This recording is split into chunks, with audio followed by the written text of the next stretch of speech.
5 years ago, this money could buy almost twice as much. Today, it barely works. And the scary part? Most people still don't understand why. Inflation sounds complicated, but it's actually simple. Inflation means prices go up over time, but the deeper truth is this: your money loses purchasing power. If your paycheck stays the same and prices rise, you become poorer even if you're working just as hard. So what causes inflation? Think of the economy like a store. There are two sides. On one side is money, what people can spend. On the other side are goods and services, what people can buy.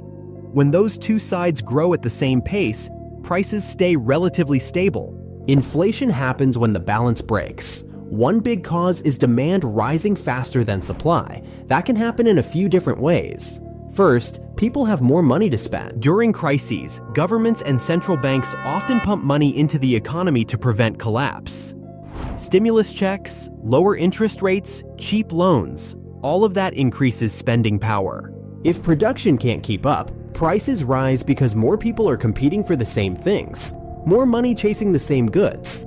Second, supply gets restricted. This is what happens when factories slow down, shipping gets delayed, or important materials become scarce. If there are fewer cars, fewer electronics, fewer building materials, fewer food products, prices go up even if demand stays the same. This is called cost-push inflation. Prices rise because it costs more to make and move things.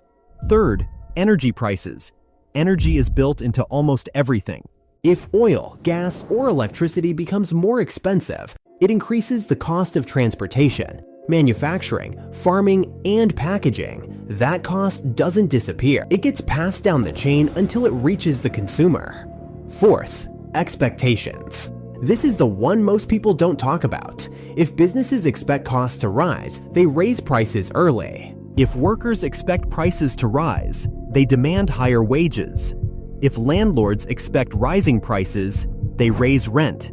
Inflation becomes a self-fulfilling cycle when everyone starts acting like prices will keep rising. Now here's the part that confuses people. When news says inflation is down, most people think prices will drop. That's not what it means. Inflation going down means prices are still rising, just more slowly.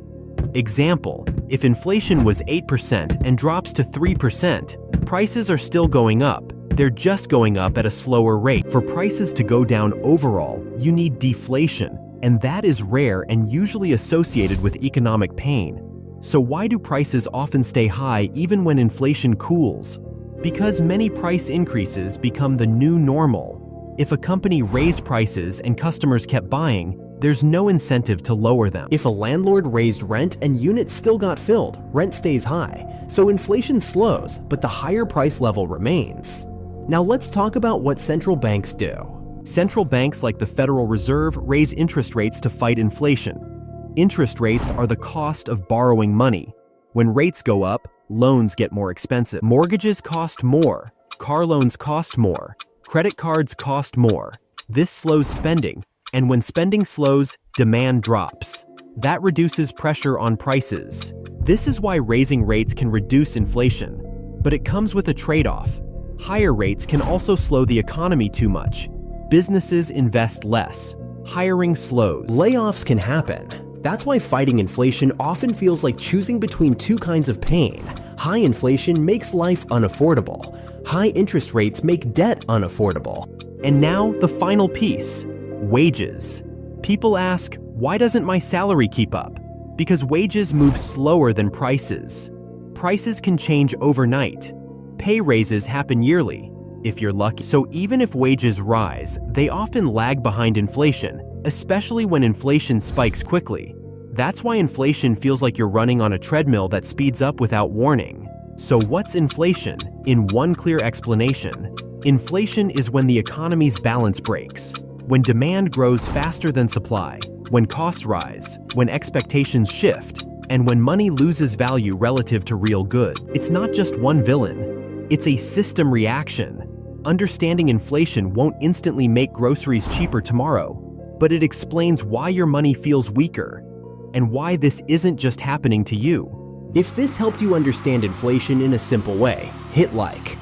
And if you want more explanations about the things everyone talks about but few truly understand, subscribe to the channel.